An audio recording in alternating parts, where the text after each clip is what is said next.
नमस्कार। प्रदेश सभा सचिवालय लुम्बिनी प्रदेशसँगको सहकार्यमा एनटिभी कोहलपुरले तयार पारेको साप्ताहिक कार्यक्रम प्रदेश सभा परिधिमा तपाईलाई हार्दिक स्वागत छ। म पुरुषोत्तम सापकोटा। कार्यक्रम प्रदेश सभा परिधि एनटिभी कोहलपुरबाट हरेक शुक्रबार साँझ 7:30 बजे र पुनः प्रसारण शनिबार बिहान 9:30 बजेदेखि हुने गर्दछ। हामी यस कार्यक्रममा लुम्बिनी प्रदेश सभाका गतिविधि, प्रदेश सभा सचिवालयका गतिविधि, विषयगत समितिका गतिविधिहरू प्रस्तुत गर्दछौँ। त्यसैगरी कानुन निर्माण प्रक्रियाका बारे जानकारी, प्रदेश सभासँग सम्बन्धित जनताबाट प्राप्त हुने गुनासाहरूका सन्दर्भमा प्रदेश सभा सदस्यहरूसँगको कुराकानी पनि कार्यक्रममा प्रस्तुत गर्ने गरेका छौँ।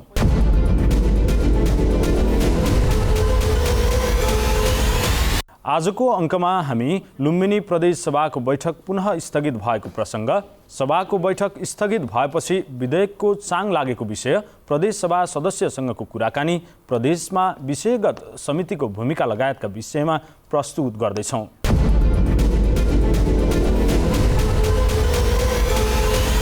कार्यक्रमको सुरुमा लुम्बिनी प्रदेश सभाको बैठक पुनः स्थगित सम्बन्धी प्रसङ्ग।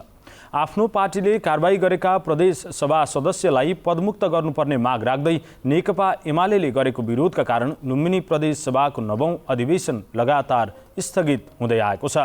गत भदौ 1 गतेदेखि सुरु भएको प्रदेश सभाको 9औं अधिवेशनको असोज 13 गतेका लागि बोलाइएको संसद बैठक पनि विविध कारण देखाउँदै स्थगित गरी आगामी 20 गते बुधबारका लागि बोलाइएको छ। सूर्य चिन्ह लिएर निर्वाचित प्रदेश सभा सदस्यहरू अजय बहादुर साई र विमला कुमारी खत्रीलाई पार्टीले अनुशासनको कारबाही गरेकाले सभामुखले उनीहरूलाई पदमुक्त गरेको सूचना टाँस गर्नुपर्ने माग नेकपा एमालेको छ। 9औं अधिवेशन सुरु भएको 1.5 महिनामा बसेका जम्मा 5वटा प्रदेश सांसद बैठक पनि प्रमुख प्रतिपक्ष दल नेकपा एमाले नाराबाजी र रोस्टम घेराउ गर्दै अवरोध गरेपछि लगातार अवरुद्ध हुँदै र स्थगित गरिँदै आएको छ। राजनैतिक दलहरूबीच वार्ता र संवाद मार्फत समस्या समाधानको अपेक्षा गर्दै विविध कारणले असोज 13 गते बोलाइएको संसद बैठक स्थगित गरी आगामी 20 गतेका लागि बोलाइएको प्रदेश सभा सचिवालयका कार्यव्यवस्था शाखा प्रमुख दिनेश अधिकारीले बताउनु भएको छ। देखि सुरु भएर हालसम्म 5वटा बैठकहरू सभामा सम्पन्न भएको छ र यस अवधिमा अब 1-2 गते एक-एकवटा बैठक बसेका थिए भने 7 गते हाम्रो 2टा बैठक बसेको थियो र हाम्रो 31 गते एउटा बैठक बसेर 5वटा बैठकहरू सम्पन्न भएको र आगामी बैठक आश्विन 20को लागि तोकिएको छ, निर्धारण गरिएको छ र यस बीचमा धेरै बैठकहरू हामीले निर्धारित समयमा तोकिएका बैठकहरू विविध कारणहरूले गर्दा सर्दै गएको अवस्था छ। नेकपा एमाले उठाउँदै आएको उक्त विषय सर्वोच्च अदालतमा विचाराधीन अवस्थामा रहेकाले प्रदेश सभामा उठाउनु र विरोध गर्नुको कुनै औचित्य नरहेको सत्ता पक्षका सदस्यहरूले बताउने गरेका छन्। समस्याको समाधानका लागि आवश्यक वार्ता र संवादद्वारा राजनैतिक निकास खोज्नुपर्ने तर्क गर्दै नेपाली काङ्ग्रेसका नेता वीरेन्द्र कानोडियाले प्रतिपक्षको विरोधको सान्दर्भिकता नरहेको टिप्पणी गर्नुभएको छ। उता विपक्षी दल एमालेका प्रमुख सचेतक भूमेश्वर ढकालले आफ्नो पार्टीको माग पूरा नभएसम्म संसद चल्न नदिने बताउनु भएको छ।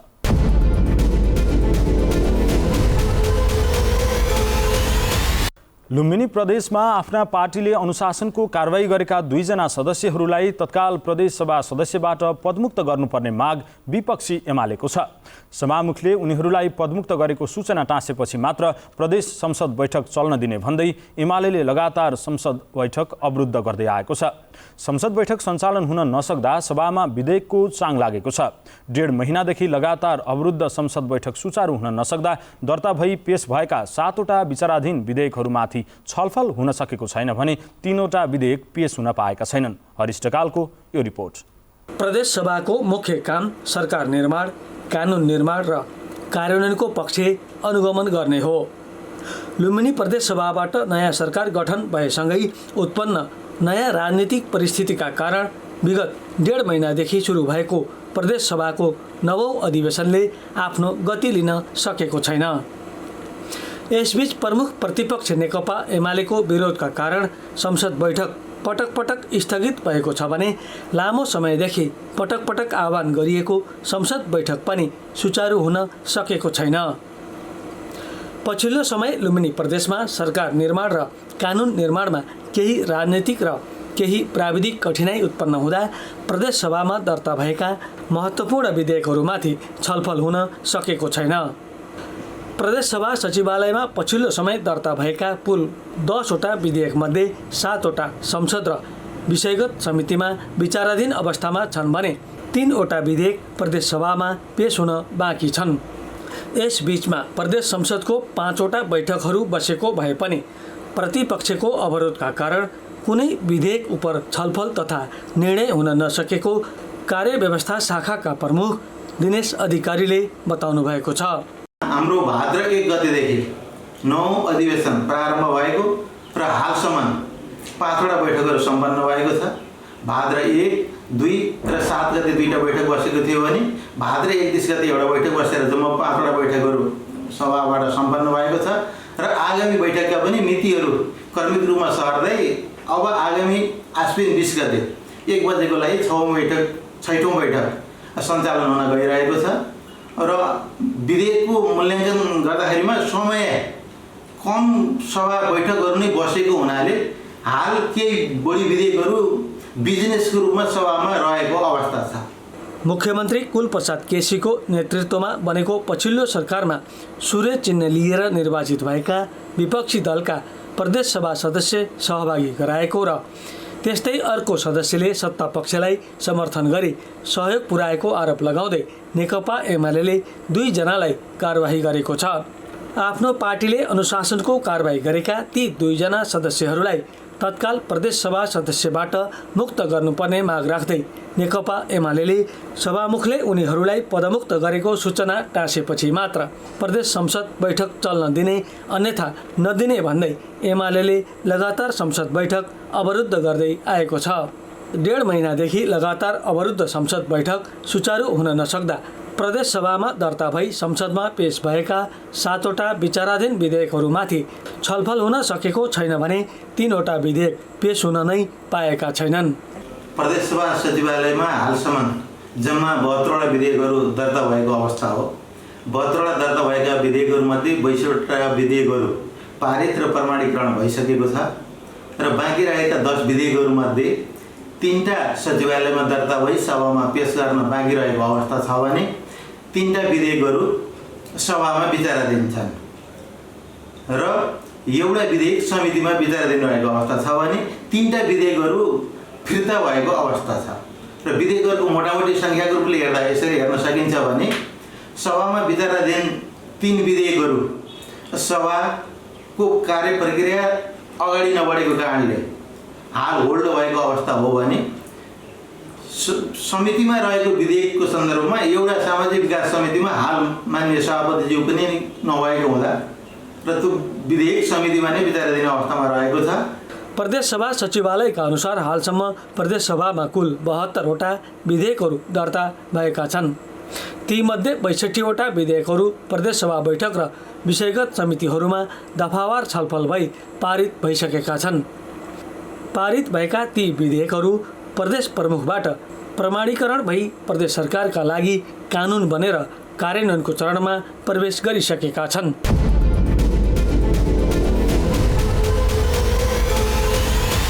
प्रदेशसभाका विषयगत समितिको प्रभावकारी काम नै समग्र प्रदेशसभा संसदको सफलतामा निर्भर हुने गर्दछ। प्रदेशको नीति तथा कानुन निर्माण गर्ने प्रदेश सांसदले प्रयोग गर्ने सबै अधिकार र काम विषयगत समितिले पनि प्रयोग गर्ने भएकाले प्रदेशसभाका विषयगत समितिलाई मिनी संसद पनि भन्ने गरिन्छ। यसबारे थप चर्चा गर्दै हुनुहुन्छ रूपन्देहीबाट हाम्रा संवाददाता हरिश ढकाल। प्रदेशसभा संसदमा महत्त्वपूर्ण भूमिकामा रहने 5वटा आधारभूत कुराहरूमध्ये एक मानिने विषयगत समितिहरूको आवश्यकता, महत्त्व र भूमिका अत्यन्तै महत्त्वपूर्ण हुन्छ। प्रदेशसभामा रहेका विषयगत समितिहरूको प्रभावकारी कामले नै समग्र प्रदेशसभा संसदको सफलतामा निर्भर हुने गर्दछ। समग्र प्रदेशको नीति तथा कानुन निर्माण गर्ने प्रदेश संसदले प्रयोग गर्ने सबै अधिकार र कामहरू विषयगत समितिले पनि प्रयोग गर्ने भएकोले यसलाई मिनी संसद पनि भन्ने गरिन्छ। संसदीय निगरानी गर्ने काम र संसदको विधेयक सम्बन्धी कामहरू, विधान सम्बन्धी कामहरूलाई व्यवस्थित गर्नका लागि समितिहरू निर्माण गरिएको हुन्छ। त्यसो भएको हुनाले समिति भनेको संसदमा छलफल हुन बाँकी रहेका विषयवस्तुहरू अझ गहिराइमा त्यसलाई चाहिँ छलफल गर्नुपर्ने भएछ भने समितिमा त्यसको छलफल हुन्छ र समितिको बैठकको हैसियत पनि संसदको बैठक सरह नै हुन्छ। त्यसो भएको हुनाले समितिलाई बेलायतमा मिनी संसद भनेर भनिन्छ।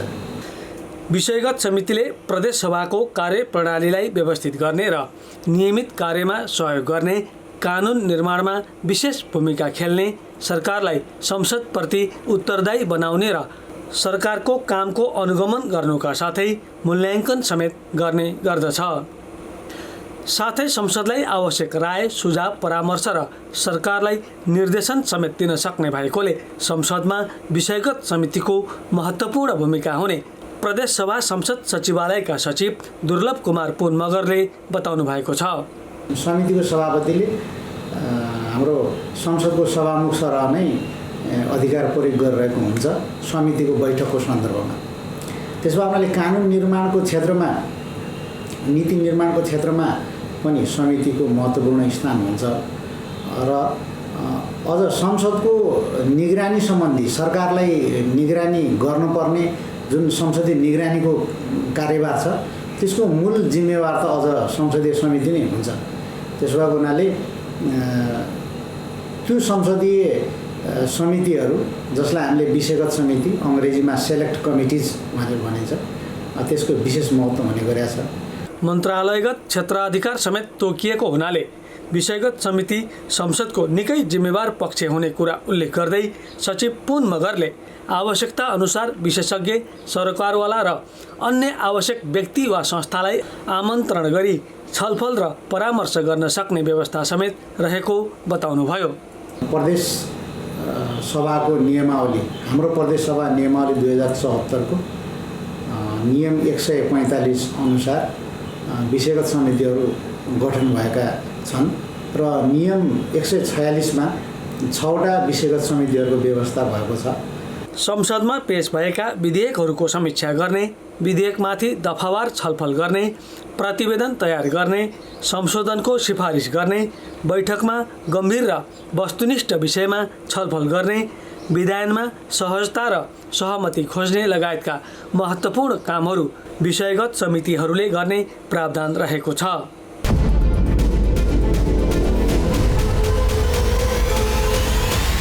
कार्यक्रममा अब प्रदेशसभा सदस्यसँग गरिएको कुराकानीको पालो।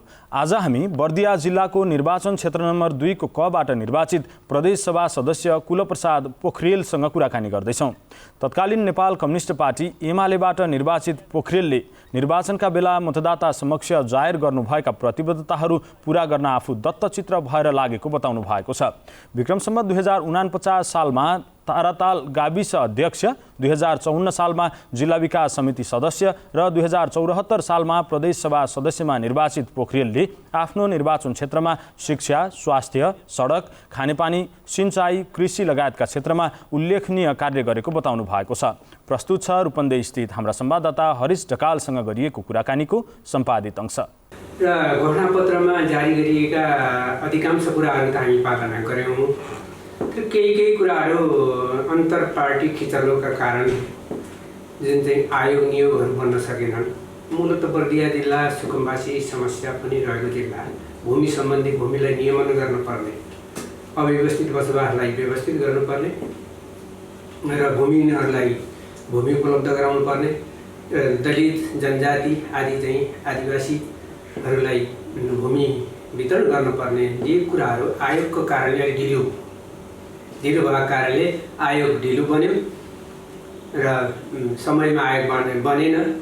त्यो कारणले हामीले भूमि सम्बन्धी काम कुराहरू त्यति गर्न सकिएन। हामीसँग दृष्टिकोण थियो, हामी बुझिरहेका थियौँ बर्दिया जिल्ला को चाहिँ जल, जङ्गल, जमिन र जनताको परिस्थितिबारेमा हामी जानकार थियौँ र यो समस्या चाहिँ समाधान गर्ने दिशातर्फ हामी उन्मुख थियौँ। यद्यपि नीतिगत कारणले, आयोग नबनेका कारणले चाहिँ ढिलो काम भयो र केही कामहरू भइरहेका थिए र अहिले आयोग विघटन गरेर पुनर्गठन गर्ने काम गरिरहेको छ। जस्तो यो सम्बन्धी काम नभए पनि भौतिक निर्माणमा भन्दैछु, भौतिक निर्माण सम्बन्धी कुराहरू, अरू मानवीय समस्या सम्बन्धमा, शिक्षा सम्बन्धमा हामी त्यहाँ गएर क्याम्पसका भवनहरू निर्माण गर्ने कुरा गऱ्यौँ र शैक्षिक हिसाबले चाहिँ त्यहाँका समस्याहरूलाई छात्रवृत्तिका कुराहरू अनि प्राविधिक शिक्षाका कुराहरू र अरू सामान्य साधारण शिक्षाका कुराहरूमा प्रशस्त कामहरू भए र त्यहाँ चाहिँ उच्च शिक्षाको रूपमा चाहिँ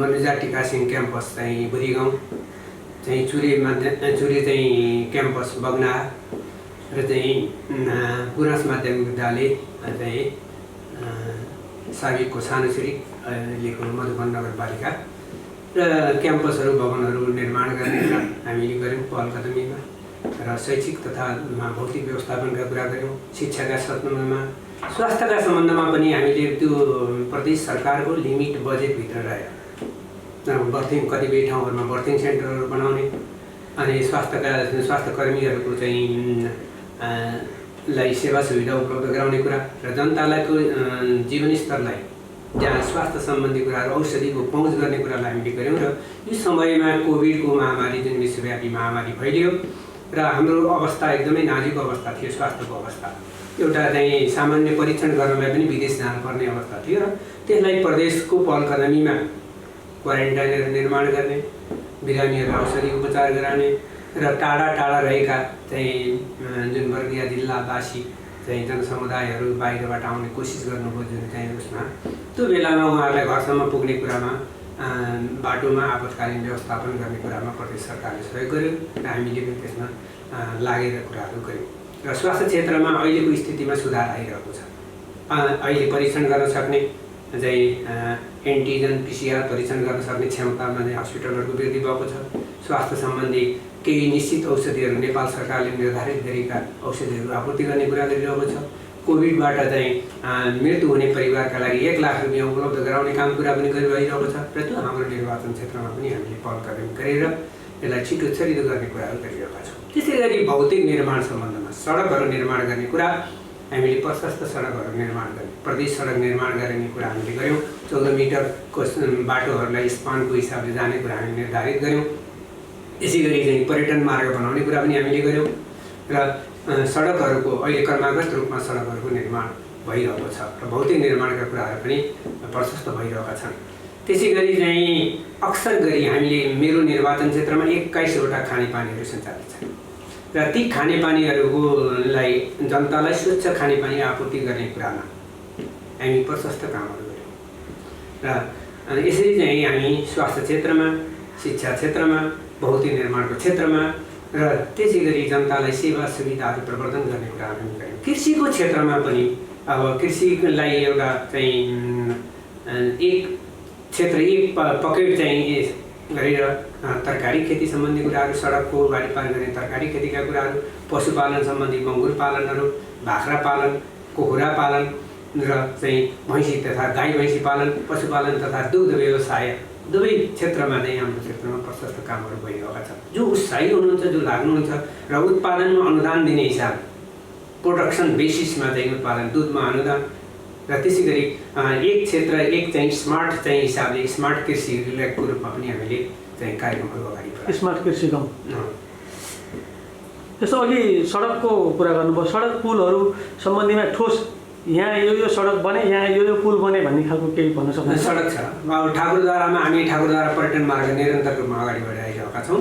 मधुबन नगरपालिकामा हामीले चाहिँ पुष्पलाल मार्गको हाराहारी पर्ने गरी चिन्तामणि चोकदेखि गुलेरिया नगरपालिका जोड्ने एउटा सडकलाई त्यो भर्टिकली हिसाबले लम्ब हिसाबले गइरहेको छ त्यो सडकलाई र 17 नम्बरबाट गुलेरिया जोड्ने अर्को सडकलाई र त्यसै गरी चाहिँ हामी कुसुम्बा बजार जुन बजार छ, बजार क्षेत्रलाई आवागमनलाई सजिलो हुने गरी लट्ठुवा घाटमा चाहिँ सडक निर्माण गर्ने कुरा हामीले गऱ्यौँ र प्रदेश सरकारबाट करिब 3टा पृथक बजेट ग्राभलिङ गरेर र 3टा पृथक बजेट फेरि चाहिँ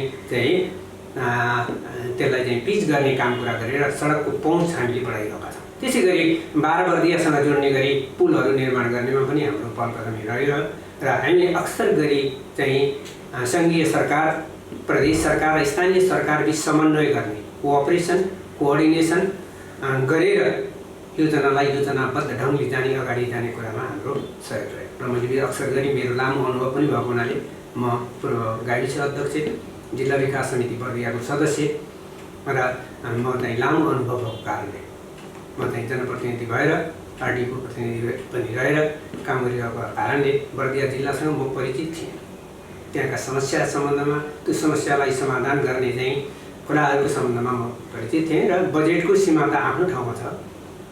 अब बजेट योभन्दा धेरै काम गर्नु पर्थ्यो, धेरै कुराहरू हुनु पर्थ्यो र बजेटको भोल्युम पनि ठुलो हुनु पर्थ्यो र अब जति चाहिँ हामीसँग सामरिक अवस्था छ, त्यसको क्यापासिटी छ, त्यो अनुसारका काम हामीले चाहिँ प्रशस्त गरियो भने हामीले लागिरहेको छ। जनता अब यो सार्वजनिक ओहदामा रहने कुरा, सार्वजनिक सेवा प्रदान गर्ने कुरा सबै सन्तुष्ट त हुँदैन, यो हामीले जानिरहेको कुरा।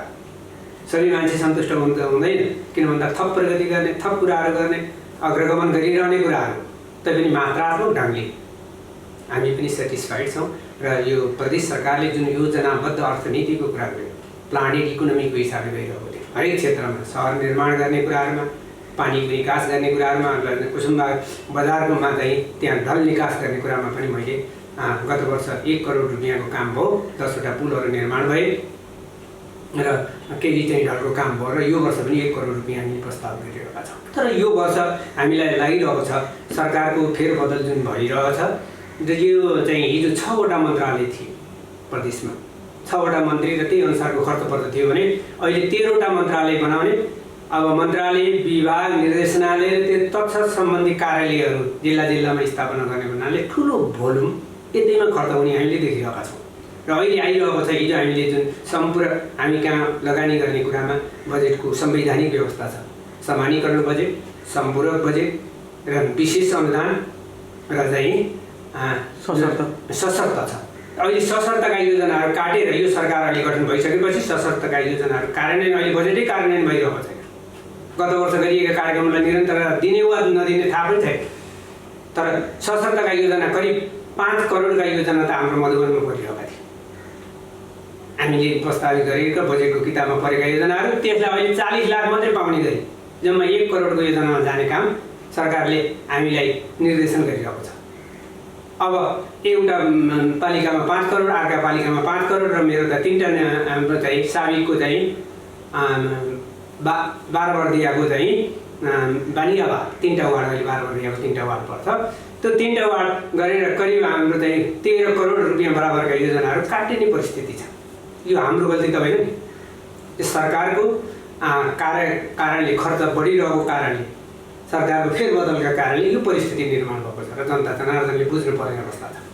यहाँलाई मैले एउटा कुरा सोध्न चाहेँ, बर्दिया कृषिको पनि एकदम उर्वर भूमि हो। एकदमै कृषिको विकासको लागि, त्यहाँको सिँचाइको प्रवर्धनको लागि केही योजनाहरू यहाँले? बर्दिया जिल्लाको सिँचाइको सम्बन्धमा हामी सतह सिँचाइका कुरामा जहाँ चाहिँ बबई आयोजना छ, राष्ट्रिय गौरवकै आयोजना हो, बबई सिँचाइ आयोजनाको कार्यक्षेत्र पनि भएको कारणले त्यहाँ बबई सिँचाइ आयोजनामा अधिकांश भूमि सिँचित भइरहेको छ र निरन्तर त्यो अगाडि बढिरहेको छ।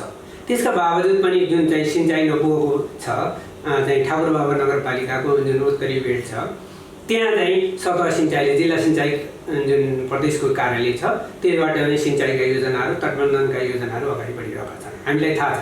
त्यसमा अब बर्दियाको स्थितिमा के छ त भन्दा अब पानीको भोल्युम बढिरहेको छ, भेरी डाइभर्सन जुन भइरहेको छ, सुरुङ बनिरहेको छ। यसले गर्दाखेरि त्यहाँ हाम्रो बर्दियाको अधिकांश भूमि सिँचित हुने अवस्था अहिले निर्माण भएको छ। यो अब त विभिन्न कालखण्डमा विभिन्न सरकारहरू बने र नेपाल सरकारले कुराहरू हो र यो आयोजनाको रूपमा अगाडि बढिरहेको हुनाले जहाँ जहाँ आयोजनाको क्षेत्र छैन, जहाँ पानी पुगिरहेको छैन, त्यो क्षेत्रमा जिल्ला सिँचाइ जुन चाहिँ डिभिजन कार्यालय छ, त्योबाट पनि योजनाहरू पारेर चाहिँ सूर्य बडुवाको चाहिँ माथिल्लो कुलो भन्छ, त्यो चाहिँ ठाकुरद्वारा समेत लाग्छ त्यो कुलोमा, र त्यसै गरी चाहिँ अरू सिँचाइ आयोजनाहरू पनि चाहिँ सञ्चालित छन्। अघि यहाँले उठाउनु भएको थियो थोरै प्रसङ्ग पर्यटन मार्गको, पर्यटन विकासका लागि के कति? पर्यटन राष्ट्रिय निकुञ्ज, बर्दिया राष्ट्रिय निकुञ्ज बर्दियाको मात्रै नभएर राष्ट्रिय गौरवको कुरा पनि हो। एकातिर बर्दिया राष्ट्रिय निकुञ्ज चाहिँ राष्ट्रिय गौरवको कुरा हो, वन्यजन्तुको हिसाबले, पर्यावरणीय सन्तुलनको हिसाबले अत्यन्त महत्त्वपूर्ण कुराहरू भने, अर्कोतिर मानव बस्तीलाई वन्यजन्तु द्वन्द्व व्यवस्था चाहिँ का कारणले हरेक वर्ष चाहिँ मानवीय क्षति पनि भइरहेको छ, धनजनको क्षति पनि भइरहेको छ, घरहरू भत्किरहेका छन् र तिनीहरूलाई व्यवस्था गर्नुपर्छ भनेर प्रदेश सरकारले चाहिँ योजना हामीले अनुरोध गरेर त्यहाँ योजना भयो। हात्तीलाई रोक्ने पर्खाको रूपमा अरू धेरै प्रयत्नहरू भए, त्यहाँ अरू कारणले बारबेरले हात्ती रोक्न नसकिने हो, त्यस कारण एउटा कन्क्रिट वाल बनाएर हात्ती रोक्ने काम भयो। हामीले धेरै योजनाहरू त्यहाँको नगरपालिकालाई पनि हामी समन्वय गरेर त्यहाँ हामी गत वर्ष पनि प्रशस्त योजनाहरू चाहिँ थप पनि 1 करोड रुपियाँ थप गरेर त्यहाँ चाहिँ हात्ती छेड्ने पर्खालको रूपमा काम भइरहेको छ भने अर्को एउटा त्यहाँको चाहिँ अलिकति समस्या के छ भन्दा राष्ट्रिय निकुञ्जको क्षेत्र भएको कारणले सरकार टु सरकार निर्माण गर्ने जी टु जी गरिने सञ्चालन योजना पनि जिल्ला यो हामीको प्रदेशको योजना र चाहिँ सङ्घीय योजना बिचमा सङ्घीय सरकारको मातहतमा रहन्छ राष्ट्रिय निकुञ्ज। त्यसले गर्दा त्यहाँ तालमेल नमिलेको कारणले चाहिँ एउटा डबलीको कार्यक्रम हामी 2 करोड रुपियाँको पहिलो वर्ष हामी प्रस्तावित गरेर त्यहाँ कार्यक्रम सञ्चालन गरिरहेका थियौँ र खेलकुद ग्राउन्डको रूपमा पनि 75 लाख रुपियाँ चाहिँ हामी त्यहाँ लगेर काम गर्ने कुरा गर्ने गरिरहेका थियौँ। त्यो यो समन्वय नभएको कारणले सरकारबिचमा हामीले अनुरोध गर्दा गर्दै पनि काम नभएको कारणले त्यो बजेट स्थगन थियो र यो वर्ष त्यो बजेट परिरहेको छ।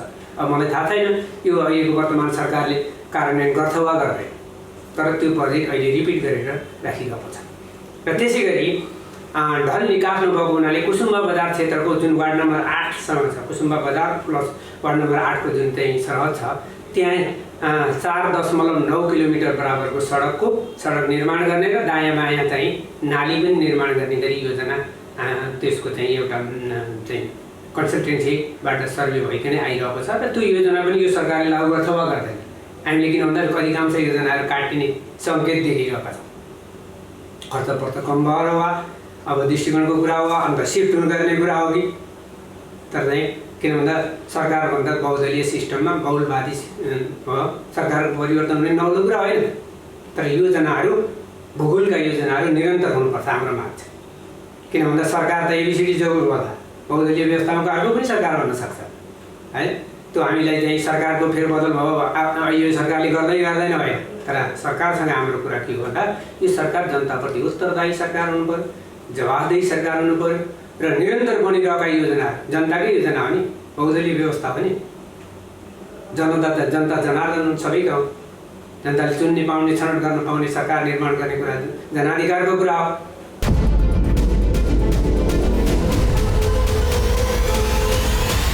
यी विविध सामग्रीसँगै प्रदेशसभा सचिवालय लुम्बिनी प्रदेशसँगको सहकार्यमा एनटिभी कोहलपुरले तयार पारेको साप्ताहिक कार्यक्रम प्रदेशसभा परिधि यति नै।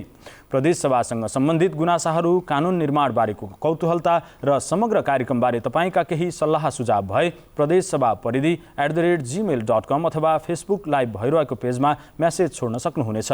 आगामी अङ्कमा हामी ती कौतूहलता मेटाउने प्रयास गर्नेछौँ। कोरोनाको जोखिम पूर्ण रूपमा कम भइ नसकेकाले स्वास्थ्य सम्बन्धीका मापदण्डहरूलाई कडाइका साथ पालना गरौँ, संक्रमणबाट आफू बचौँ र अरूलाई पनि बचाउँ। अर्को साता फेरि भेटौँला। हामी सबैलाई बिदा दिनुहोस्। नमस्कार।